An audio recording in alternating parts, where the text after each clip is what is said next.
Talking to our resident QB, Sean Salisbury, joining us as all guests come to you from the Folsom Lake Honda hotline. Folsom Lake Honda, your one-stop Honda shop. Jason Ross here. Carmichael Dave is off today. Hope everybody had a good holiday and the rest of the week coming up. And we look forward to checking in with Sean right now. Sean, how are you? I'm doing well. Happy to see you, man. How you doing? I'm doing great. Happy holidays. Hopefully everything went well with you there. And we're getting down to the end here, Sean. And I'd love to talk quarterbacks with you. I'm going to start with Tua. Obviously, he's having a good season, an accurate passer. Now he's back in this concussion protocol. Man, I mean, Tua has had a very challenging year, good at times. What do you do if you're the Dolphins as far as his health and safety going forward? Well, the thing that NFL has obviously tried to do is take decisions out of the player's hand, because most players would, they'll try to fool you. In the old days, without concussion, the new school concussion protocol, yeah, if he's okay, yeah, because they want to be on the field playing. And now, by making these decisions, taking them out of his hands is one thing. He's in the protocol. It comes simply down to this: in this position, you as a coach you check with your medical staff. For instance, if he goes through the protocol, and if he practices during the week and passes protocol, and you see fit to play him, and he's 100%, and if he passes the doctor's tests, and, the independent doctor's tests and your doctor's tests, and he's fit to play, and he wants to play, then you've got your whole team to think about an obligation to decide, okay, is it what's best for the team? Does he give us the best chance to win? Because if he doesn't pass protocol, then it's obvious the decision's made for you, which sometimes is a good thing because you don't want to put a guy in harm's way. But unfortunately, it's a violent football game.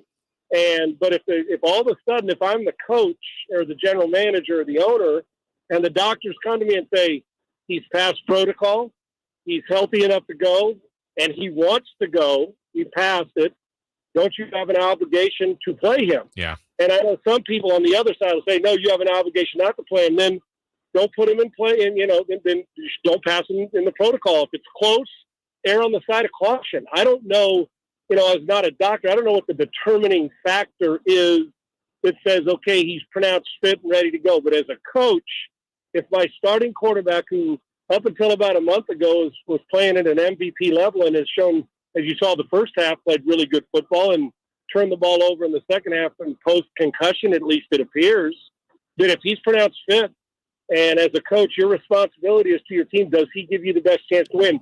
If he's fit and ready to go. Now, you may also, as an organization, say, listen, even though they passed him in protocol, I don't like the way he's responded in meetings, meaning, things just don't seem right with him. Then you don't play him. But you have to take all of that into consideration. And if he is, then and you play him, then you're not doing the wrong thing, because that's a doctor's decision. Yeah. Sean, I'm curious, in your career, whether it was at USC or in the NFL, how many times, and we've adapted and changed for the better here, but how many times do you think you played when you probably wouldn't have been cleared back then? No, a couple, 2 or 3 probably. When you apply college and pro, probably more, because in high school, I don't. We were back in those days where you hold your fingers and put a little smelling salts. But the one that stands out the most I can remember is we were playing Tampa and I got hit, and my head hit the turf after I got hit.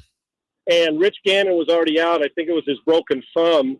And I didn't want to come out of the game. It was an opportunity for me to play. And I could not get the wig-wag signals from the sidelines and cognitively get it out of my mouth in the huddle, but I could execute a play. So Steve Jordan, our tight end, he was from Brown. He always wanted to know the hand signals anyway, because he wanted to know the play before the quarterback said it in the huddle. So he would always look. And so in truth, in the second half of that game, I went over to pro on sidelines. They put smelling salts and asked me questions, and I got through them. But I could not get it. I just couldn't process, okay, the hand signals to getting it out of my mouth to telling the players in the huddle. But once we broke the huddle, I could give the cadence and go execute a play. We ended up winning the game, and I remember playing in the game, but I can't tell you what happened in the second half until the next day of tape. So That one was the one that stuck out the most. But there were plenty of times you get hit and you're dinged for a minute and you go in that maybe they wouldn't pass you. But for the most part, I would think that, and I don't know how stringent it is, maybe a couple times, but I know there's plenty of guys who many a time back in the day, probably today, they would have game after game. Those fullbacks who have to take on a Mike linebacker helmet to helmet. Oh, hell no. So, yeah, that game stands out in particular. Hell, I can remember a game that wasn't even a head injury. I got hit by Ron Rivera, but I literally thought that he knocked the breath out of me so bad. I thought I was dying on the field. And I'm not kidding you. I couldn't catch my breath. What felt like 15 minutes, but it was probably, 30 seconds or whatever, but it felt like an eternity. But head injuries, that one stuck out the most. Sean, how long, we're at present day where we want everything now. We want results today. We want them immediately. But I'm thinking of a guy like Zach Wilson, who's taken high, number 2 by the Jets. And this weekend looks like he's going to be inactive. They're going to go with White at QB. They got others in front of him. And his days may already be done in New York, which is amazing. But how long is the right amount of time to give a QB to know whether or not he's going to work?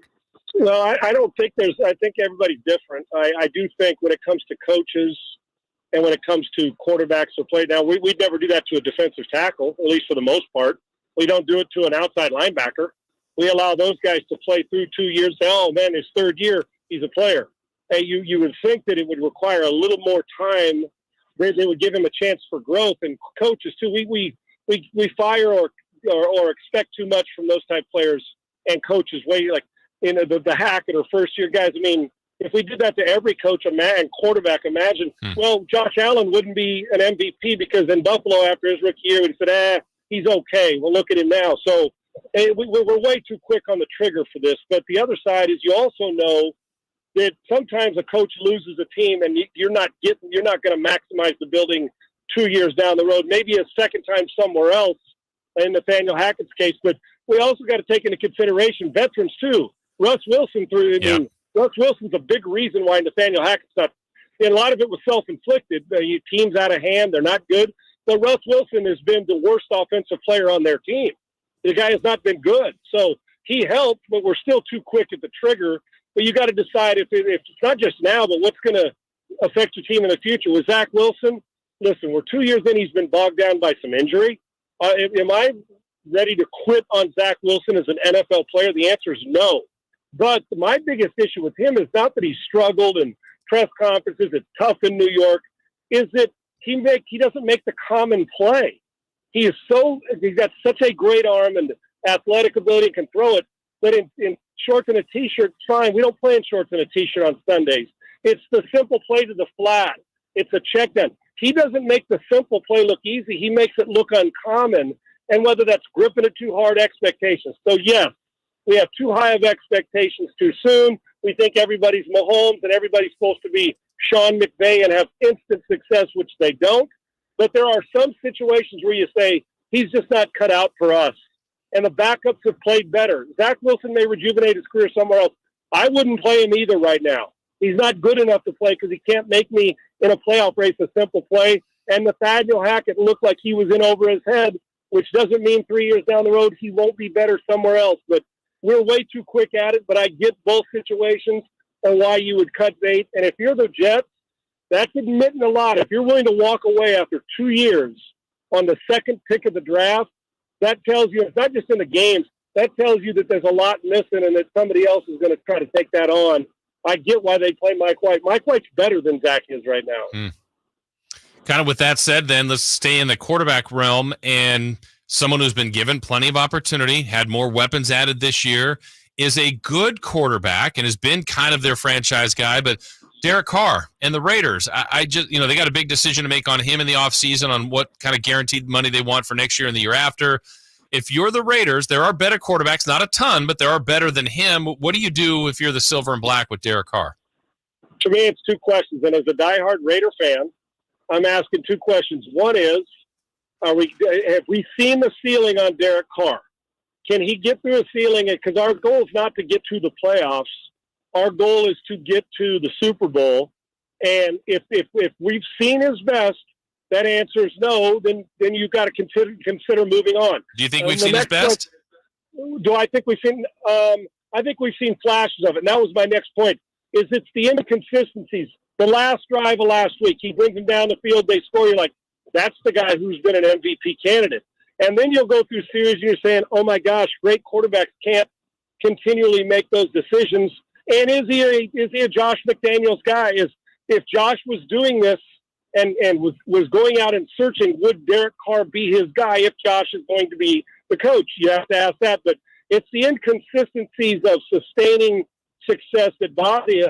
I've seen flashes to tell me that Derek Carr has flashes of franchise quarterback, but if we've consistently seen his best, the answer is, can you get to a Super Bowl with him? The answer right now is no, yet there's times I watch him and say, the guy's the starter. So here's what I say. I don't think he's a program changer or franchise changer. I think he's a solid starting quarterback in the league. Now you have to ask yourself, is the replacement better?